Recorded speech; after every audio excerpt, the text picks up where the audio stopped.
নমস্কাৰ মৰমৰ ছাত্ৰ-ছাত্ৰীসকল জ্ঞান হাইভ ইউটিউব চেনেলৰ অন্য এটা ভিডিঅ'লৈ তোমালোকক আন্তৰিক স্বাগতম জনাইছোঁ আৰু আজি এই ভিডিঅ'ত একাদশ শ্ৰেণীৰ ইংৰাজী পাঠ্যপুথিৰ এই ফটোগ্ৰাফ নামৰ যিটো কবিতা তাৰ কিছুমান ভিতৰুৱা প্ৰশ্ন তোমালোকৰ মাজলৈ লৈ আহিছোঁ।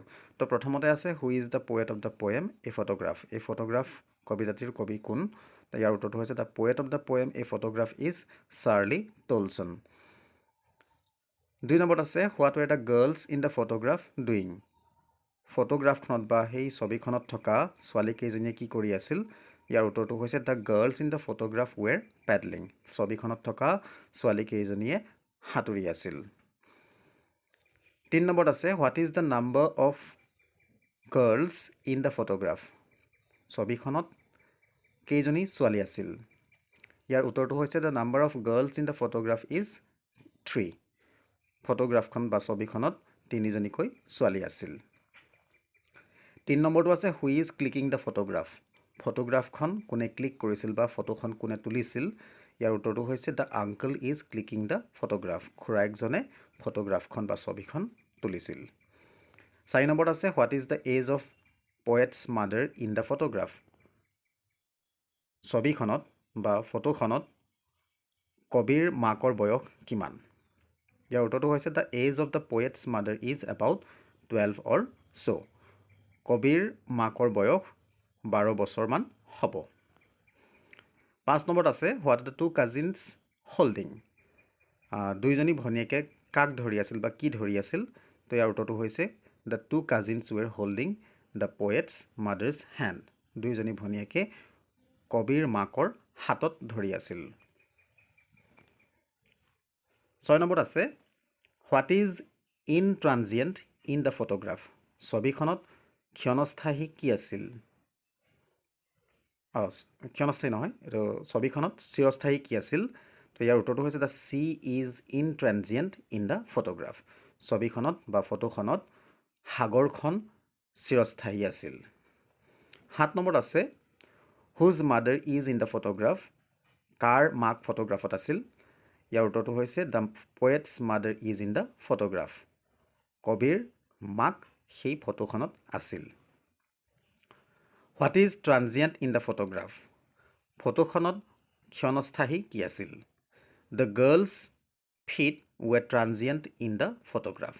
ছোৱালীকেইজনীৰ ভৰিকেইখন বা ভৰিকেইটা ছবিখনত ক্ষণস্থায়ী আছিল। 9 নম্বৰত আছে what were the names of the cousins of the poet's mother. কবিৰ মাকৰ ভনীয়েকহঁতৰ নাম কি আছিল? ইয়াত কাজিন বুলি কৈছে, অৰ্থাৎ খুৰায়েকৰ ছোৱালী।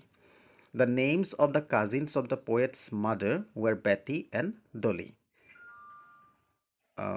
কবিৰ মাকৰ ভনীয়েকহঁতৰ নাম আছিল বেটি আৰু ডলি। 10 নম্বৰত আছে what is the past for the poet. কবিৰ কাৰণে অতীত কি? The poet's mother's laughter is the past. কবিৰ মাকৰ হাঁহিটো তেওঁৰ কাৰণে অতীত। নেক্সট আছে what does cardboard stand in the poem. Cardboard শব্দটো কবিতাটোত কাৰ হৈ থিয় দিছে? ইয়াৰ উত্তৰটো হৈছে the cardboard in the poem stand for the photograph.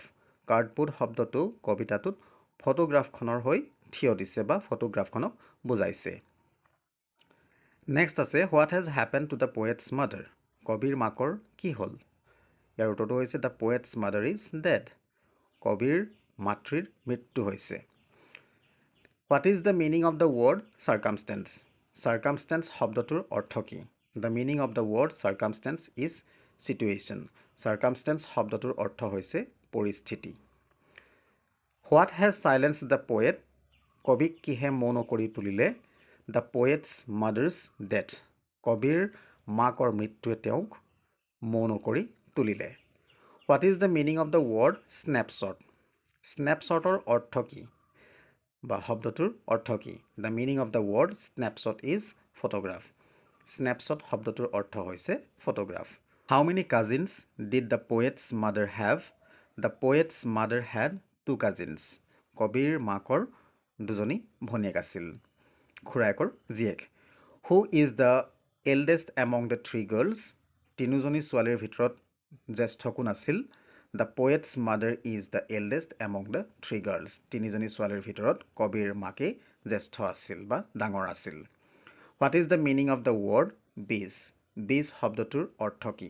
The meaning of the word beach is চিচৰ।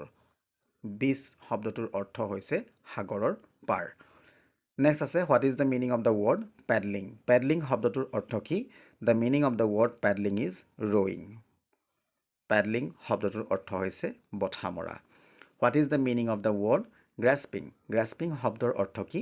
The meaning of the word grasping is holding. Grasping শব্দটোৰ অৰ্থ হৈছে ধৰি থকা। মৰমৰ ছাত্ৰ ছাত্ৰীসকল, যদি ভিডিঅ'টো চাই ভাল লাগিছে তাত লাইক কৰিবা, শ্বেয়াৰ কৰিবা আৰু চেনেলটো যদি প্ৰথমবাৰৰ কাৰণে ভিজিট কৰিছা চেনেলটো ছাবস্ক্ৰাইব কৰি কাষত থকা বেল আইকনটো প্ৰেছ কৰি অল কৰি ৰাখিবা। ধন্যবাদ।